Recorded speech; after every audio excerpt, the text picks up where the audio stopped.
The strength of this owner is incredible. He secured one end of the rope tightly to the ice and tied the other end to his dog. Then, without hesitation, he picked up the dog and threw him over the next second. The dog leaped in midair and landed on the shore. But as soon as it landed, it did not pause for a moment. It immediately pushed forward with all its strength because its owner wanted it to pull the people trapped on the ice floe to shore all by itself. It was an impossible task, but Togo did not hesitate. It kept its head down and gave its all to the task. The rope is as tight as a steel wire, and his teammates behind him shout encouragement and cheer him on. Togo is 12 years old, a very old age for a sled dog, and he charges forward again and again. Each time, he gives it everything he's got. Slowly, the huge sheet of ice begins to move. Seeing this, the man quickly untied the rope. With his command, the other dogs, which had been waiting anxiously, rushed forward frantically. Together, they rushed to the shore. As the journey continued, the owner was worried that the aged Togo would not be able to keep up. He carried Togo on the sled to give him a break, but as soon as Togo sat on it, it jumped off again. As his master watched, he once again returned to the front of the pack. He had been the lead dog all his life and was determined to die in that position if it came to that. Later, Togo was honored and named one of the bravest animals in history,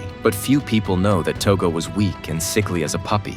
Its owner almost gave up on it. Sepp believed in the survival of the fittest, and in his eyes, dogs like Togo should be eliminated. Thanks to his wife's tireless pleading, Togo was spared. Luckily, this little guy proved himself. After just 1 month, he was full of energy. He had so much strength and energy that Sepp couldn't control him. Sepp had no choice but to let Togo roam free, but Duo wasn't finished. He kept playing pranks, and finally, Sepp couldn't stand it any longer and gave him to a friend. Watching Duo run away in a puff of smoke, Sepp's wife was heartbroken, but could do nothing about it. To their surprise, the next morning, Togo was returned. He was such a big pain in the ass that most people couldn't care less about him. Seeing him return, Sepp looked dejected while his wife couldn't help but smile. But as soon as she saw her husband's gaze, she hurriedly stifled her laughter again and scolded her friend for not sticking to his guns.